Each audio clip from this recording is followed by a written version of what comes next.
নমস্কার বন্ধুরা, আপনারা দেখছেন মিস্টার সেলফ স্টাডি। বাংলা নববর্ষের সবাইকে জানাই আন্তরিক শুভেচ্ছা এবং ভালোবাসা। বাসে করে দিল্লির উদ্দেশ্যে রওনা হলেন চাকরিহারা শিক্ষকদের একাংশ। দেশের রাজনীতিতে বিক্ষোভ অবস্থানের লক্ষ্যে সোমবার দিল্লির বাসে চেপে দিল্লির উদ্দেশ্যে রওনা দিলেন যোগ্য শিক্ষক শিক্ষিকারা, ঐক্যমঞ্চের একদল সদস্য। তাদের বক্তব্য, নিজেদের অসহায়ের কথা, বাঞ্ছনার কথা গোটা দেশকে জানাতে আগামীকাল বুধবার দিল্লির যন্তর মন্তর ৩ ঘন্টা বিক্ষোভ অবস্থান করবেন তারা। সেখানেই অনুমতিও ইতিমধ্যে দিল্লি প্রশাসনের কাছ থেকে মিলেছে বলে ওই সংগঠন জানিয়েছেন। ওই দিন ১২টা থেকে ধর্মতলায় ভিড় করেছেন আন্দোলনকারীরা। বেলা ২টো নাগাদ বাতানুকূল বাসে চেপে রওনা দেন ওই সংগঠনের সদস্যরা। তারা জানান, দূরবর্তী জেলার সদস্যদের অনেকে রবিবার রাতে কলকাতা পৌঁছে গেছিলেন। তারা রাত কাটিয়েছিলেন কলকাতার ফুটপাতে।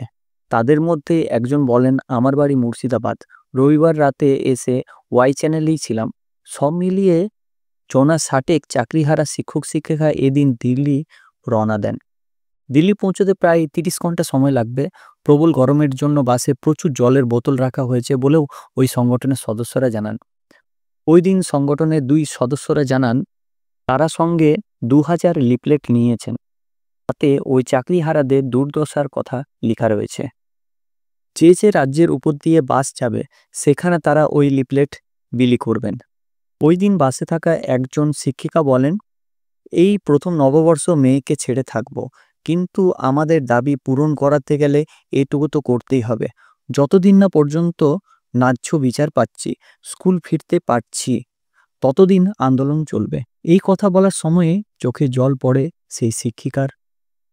দিল্লিতে অবস্থান কেন, তা নিয়েও কথা বলেছেন চাকরিহারা আন্দোলনকারীরা।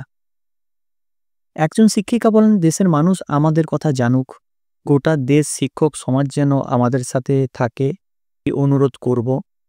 বেলা ২টো, ধর্মতলা থেকে বাসের চাকা গড়াতেই স্লোগান তুলল চাকরিহারারা, উই ওয়ান্ট জাস্টিস। দফা ১, দাবি ১, চাকরিহারা বিচার পাক। গ্রীষ্মের দুপুরে মহানগরের প্রাণকেন্দ্রে এই স্লোগান মনে পড়িয়ে দিল সেই শহরের এক তরুণীকে। কর্মস্থলে প্রাণ খোয়াতে হয়েছিল আরজি করের ওই পড়ুয়া চিকিৎসককে। আশা করছি এই ভিডিওটা আমাদের ভালো লেগেছে। যদি ভালো লেগে থাকে অবশ্যই চ্যানেলটিকে লাইক, কমেন্ট এবং সাবস্ক্রাইব করবেন এবং পাশে যে বেল আইকন রয়েছে সেটাকে ক্লিক করবেন নিয়মিত সবার প্রথম সঠিক আপডেট পাওয়ার জন্য। সো থ্যাংক ইউ, ধন্যবাদ এই ভিডিওটা শেষ অবধি দেখার জন্য।